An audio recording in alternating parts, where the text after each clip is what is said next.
سکے, آپ نے ٹائم پہ تیاری نہیں کی, آپ چرچ لیٹ آئے, لیکن وہ کون سی چیز ہے جس نے آپ کو روکے رکھا کہ آپ چرچ ٹائم پر نہ جا سکیں؟ آپ خود فیصلہ کریں, وہ کیا وہ خدا ہے؟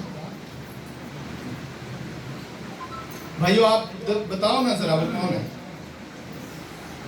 اس کا مطلب ہے پھر ابلیس ہی ہمارے ذہنوں کو جکڑے ہوئے ہیں. تو پھر ہم آزاد ہیں نہیں.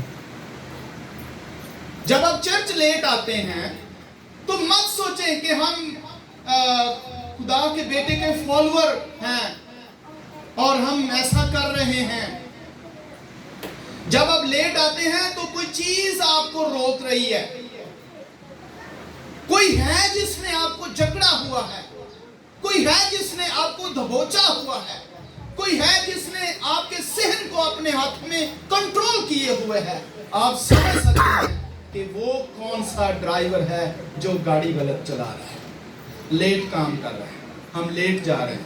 وہ ڈیول ہے, وہ ایول اسپرٹ ہے. تو میرے پیارو, اگر ہمارے اوپر ایول اسپرٹ کا اٹیک ہے یا ہمیں ان ایول اسپرٹس نے جو ہے کیپچر کیا ہوا ہے, تو پھر ہم کیسے خدا کی مانند بن سکتے ہیں؟ ہم تو ٹائم ہی نہیں دیتے چرچ.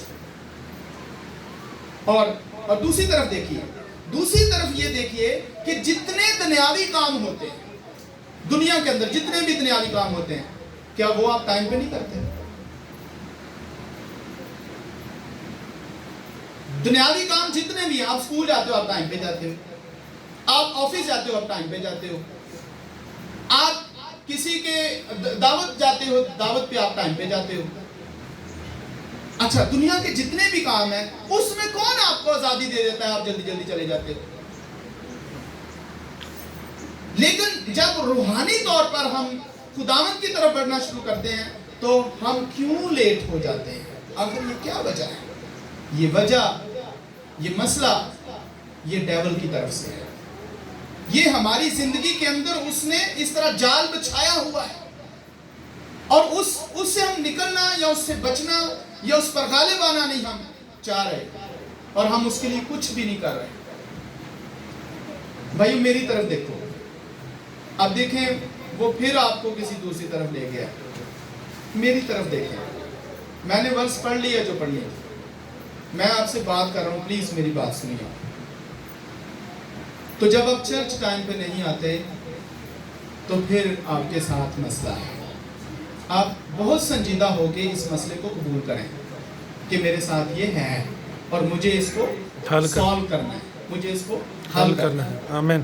دیکھیے پرستار جو ہیں, پرستار کتنے پرستار ہوتے ہیں؟ کون کون پرستار ذرا ہاتھ دکھائیے. سارے چرچ کے جتنے بھی لوگ ہوتے ہیں وہ سارے کے سارے پرستار ہیں. ابھی ہم نے ایک ورس پڑھی, میں نے انسان کو بنائی اس لیے تاکہ وہ میری حمد کرے, میری ستائش کرے. تو ہم سارے کیا ہیں؟ پرستار ہیں.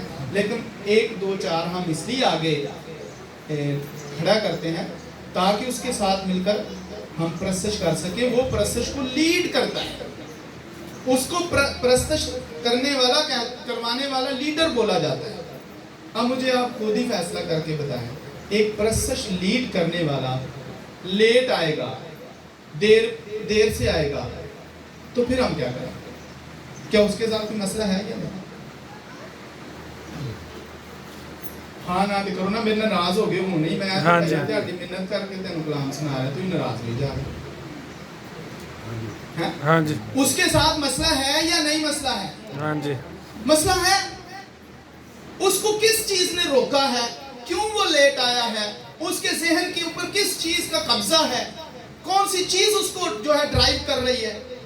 اور جب وہ ان چیزوں کے اندر پھنسا ہوا ہے, ابلیسی قوتوں کا قبضہ اس کے اوپر ہے, اب مجھے بتائیں ایسے شخص کو ہم پرستش کرنے لیڈ کرنے کیوں دیں؟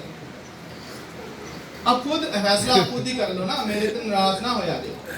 ایک شخص ابلیسی قوتوں کا جکڑا ہوا ہے اور اس کو ہم آگے لا کے کھڑا کر دیں پرستش لیڈ کرو, کیوں؟ ہمارا دماغ خراب ہے.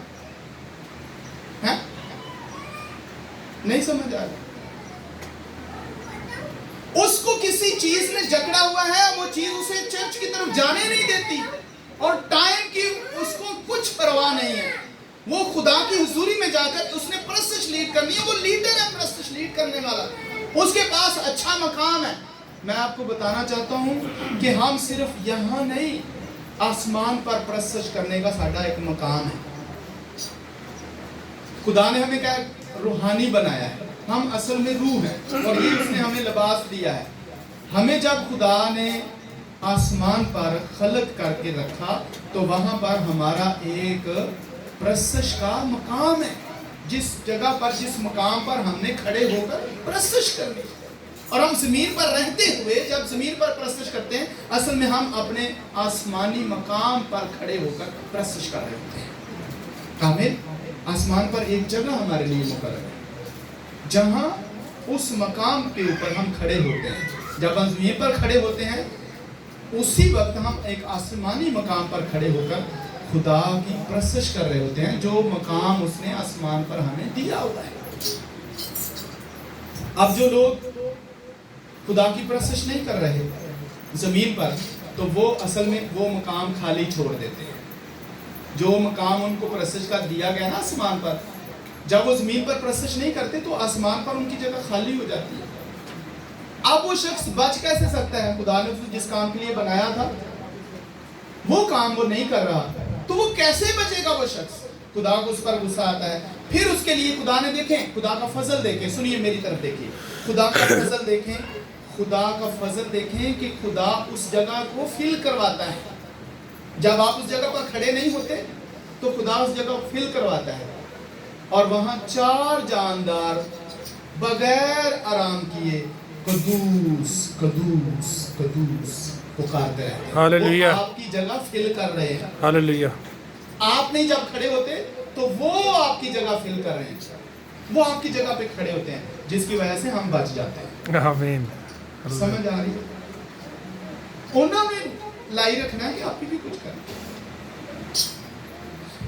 دیکھیں اتنی بڑی دنیا ہے، ساری دنیا کے لیے وہ پرستش کے مقام پر کھڑے ہیں، ساری دنیا کے لیے، کیونکہ ہر شخص کو خدا نے کس لیے بنایا؟ اپنی حمد کے لیے. تو وہ ساری دنیا کے لیے وہ مقام، اس جگہ پر جہاں میں نے کھڑا ہونا تھا، جس دن میں پرستش نہیں کروں گا، جس دن میں پریئر نہیں کروں گا، جس دن میں بائبل نہیں پڑھوں گا، جس دن میں پریچنگ نہیں کروں گا، تو وہ اس جگہ کو فل کریں گے تاکہ میں محفوظ رہوں، آمین. تاکہ میں بچ جاؤں. آمین. اگر وہ میری جگہ نہیں لیتے، میری جگہ فل نہیں کرتے، میری جگہ پہ پرستش نہیں کرتے، تو میرا بچنا مشکل ہے، میں نہیں بچ سکتا. اس لیے اس مقام کو خدا فل کرواتا ہے ان جانداروں سے، ان فرشتوں سے جن کو صرف اس نے اسی لیے خلق کیا ہوا ہے، تاکہ وہ بنی انسان کا مقام جو ہے اس پر کھڑے ہو کر ان کے لیے شفاعت کرتے رہے، شفاعت کرتے رہے، شفاعت کرتے رہے. اس چیز کو سمجھنے کی کوشش کریں اور اپنے گھروں میں پرستش کا بھی آغاز کریں. آمین. اور چرچ ٹائم پہ آئیں. آمین. پھر ہے بہت سے روحانی کام ہیں جن میں ہم حصہ ہی نہیں لیتے.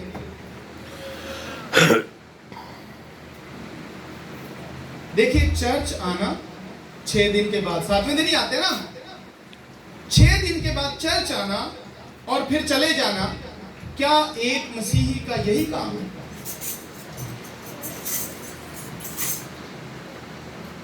یہی وجہ ہے کہ میں چاہتا ہوں کہ ہم رسمی نہ بنے.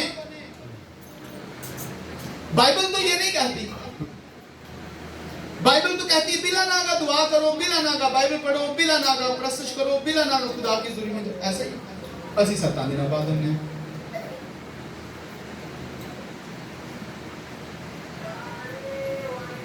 تو جو بلا ناگا والی بات ہے وہ کدھر گئی؟ بائبل کہتی ہے دعا کرو تاکہ آزمائش میں نہ پڑو. آمین. ہم آزمائشوں سے نکلتے نہیں ہیں. وجہ کیا ہے؟ کہ ہم خدا کی بات کو غور سے سنتے نہیں ہیں اور پھر اس پر عمل نہیں کرتے. تو روحانی کاموں میں وہاں حصہ ہی نہیں لیتے. اب روحانی کام کیا ہے؟ روحانی کام یہ ہے جن سے خدا کے کلام کی پریچنگ دنیا تک جائے، وہ سب روحانی کام ہے. آپ کسی دیکھیے، آپ کسی بیوہ کی مدد کرتے ہیں، کیوں مدد کرتے ہیں؟ کیونکہ جیزس پر ایمان رکھتی ہے. آپ اس کی مدد کرتے ہیں اور وہ جیزس کی کیا کرے گی؟ شکر گزاری کرے گی، اور وہ جیزس میں کیا ہو جائے گی؟ مضبوط ہو جائے گی، اور اس کے بچے بھی جیزس میں مضبوط ہو جائیں گے۔ دیٹس مین کہ آپ نے صرف اس کی ہیلپ کی ہے، راشن دیا ہے، لیکن اس کے پیچھے وہ ایک پوری فیملی جو ہے وہ سیکیور ہوئی ہے جیزس میں۔ آمین۔ تو آپ نے ایک روحانی کام کیا ہے، صرف پیسے ہی نہیں دیے، آپ کے پیسوں سے کچھ ہوا ہے۔ ہو سکتا ہے آپ یہ کہیں کہ میں نے اس کی مدد کی ہے، خدا نے آپ کو توفیق دی ہے۔ آمین۔ خدا نے آپ کو توفیق دی، آپ نے اس کی مدد کی، لیکن مدد کرنے کے پیچھے جو بات ہے کہ وہ عورت، وہ بہن، اس کے بچے خدا کے ساتھ جڑے رہیں۔ تو آپ نے ایک پوری فیملی کو سیکیور کیا ہے، آپ نے ایک پوری فیملی کو جیزس کے پاس رہنے اور جیزس سے جڑے رہنے کے لیے طاقت بخشی، صرف پیسہ نہیں دیا۔ تو یہ روحانی کام بہت سے ہیں، میں نے تو جسٹ ایک چھوٹی سی تمثیل آپ کو دی ہے، یہ بہت سے روحانی کام ہیں جو اب جب آپ روحانی کاموں میں حصہ لیتے ہیں تو پھر کیا ہوتا ہے؟ آپ خدا کے ان کاموں کو بڑھا رہے ہیں۔ ہر ایک روحانی کام میں حصہ لیں۔ کتنا ہم روحانی کاموں میں حصہ لیتے ہیں؟ دیکھیں ہم یہ ساؤنڈ یوز کر رہے ہیں، کتنے مہینوں سے کر رہے ہیں، یہ ہماری ضرورت ہے، ضرورت ہے یہ نا؟ ہم یہاں پر سب بیٹھتے ہیں، اس میں جتنے بھی لوگوں نے حصہ ڈالا ہے میں ان سب کا شکر گزار ہوں۔ تو اس سے کیا ہوتا ہے؟ اس سے ہم خدا کا کلام سنتے ہیں، آمین۔ اس سے ہم پرستش میں بیٹھتے ہیں، آمین۔ اس کے وسیلہ سے لوگوں تک خدا کا کلام پہنچ رہا ہے۔ آمین۔ تو یہ روحانی کام ہے۔ اگر کوئی آ کے چرچ کی صفائی کرتا ہے، کتنے ہیں جو اس کو کرنا پسند کریں گے؟ اگر کوئی مجھے پوچھے تو میں کہوں گا کہ مجھے جو سب سے زیادہ اچھا کام ہے وہ چرچ کی صفائی کرنا، جوتے پالش کر کے دینا ہے۔ اگر کوئی مجھے پوچھے یا میری ڈیوٹی کے دن لا رہا ہے میں کلام نہیں سناؤں گا، اس نے میں اپنا یہ کام کرا ہوں، مجھے خوشی ہوگی یہ کام کر کے۔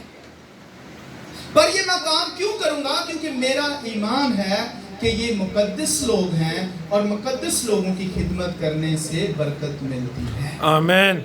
یہاں مقدس لوگ آ کر بیٹھیں گے، اس لیے جب مقدس لوگ یہاں پر بیٹھ کے پریئر کریں گے تو میں نے یہاں پر صفائی کی ہے تاکہ مقدس لوگ یہاں پر بیٹھیں اور مجھے کیا ملے گی؟ مجھے برکت ملے گی۔ تو میں تو اس نظریے سے کروں گا، میں تو ایمان کے نظریے سے کروں گا، میں اس وجہ سے نہیں کروں گا کہ مجھے کسی نے آرڈر دیا ہے، یہ کچھ یہ ہے کوئی کرنا نہ کام ہی، میں اتنا بڑا بندہ ہوں اور میرا انجے میں ہوگا، میرا اتنا مقام ہے اور منوں میں کچھ صفائی دلا دیتا ہے۔ یہ مطلب ہے بندہ ایماندار نہیں ہے، اس کو خدا پر بھروسہ نہیں ہے، وہ ایمان پر چلنے والا نہیں ہے، اس کو ایمان کی قدر نہیں ہے، اس کو ایمان کی طاقت کا اندازہ نہیں ہے، اور وہ یہ کام کرنے سے گریز کرے گا، وہ ڈرے گا، نہیں میری بے عزتی ہے۔ نہیں، چرچ کے کاموں میں حصہ لینا، روحانی کاموں میں حصہ لینا بے عزتی نہیں ہے۔ آپ بائبل کو پڑھ کے دیکھیں، خدا ہاتھ نہیں لگانے دیتا تھا کسی اور، چرچ کی چیزوں کو کوئی شخص ہاتھ بھی نہیں لگا سکتا۔ ہاں جی، پرانا عہد نامہ دیکھیں، کیوں جی؟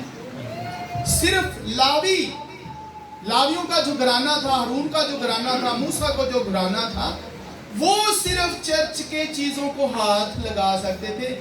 بائبل میں کئی جگہ پر، دوسری جگہ پر لکھا ہوا ہے کہ کچھ لوگوں نے آ کر کہا کہ ہمیں یہ خدمت دو، ہم بھی آپ کے ساتھ ہاتھ بٹائیں۔ انہوں نے کہا نہیں، یہ خدا نے ہمیں خدمت دی ہے اور یہ صرف ہمارا کام ہے۔ اور اس وقت کیا ہوتا تھا؟ اس وقت تمبو لگایا جاتا تھا، تمبو کلے ٹھوکنے نے، کلے پٹنے نے، اور رسیاں بننیاں نے، رسیاں کھولنیاں نے، تمبو کھڑا کرنا ہے، تمبو نو کلوز کرنا ہے، تمبو نو چکنا ہے، انہوں جڑے چھکڑے بنے سن انہوں نے رکھنا ہے، انہوں نے اتارنا ہے، آگے جا کے پھر لانا ہے۔ یہ ساڈا کام نے خدا نے سانوں دیتا ہے، تسی نہیں انہوں ہاتھ لا سکتے، خدا ناراض ہوندا ہے کسی نوں ہاتھ نہیں لاندے۔ تو کتنی خوشی اور شادمانی کی بات ہوگی، سانوں خدا نے سارے موقع بخش دیے۔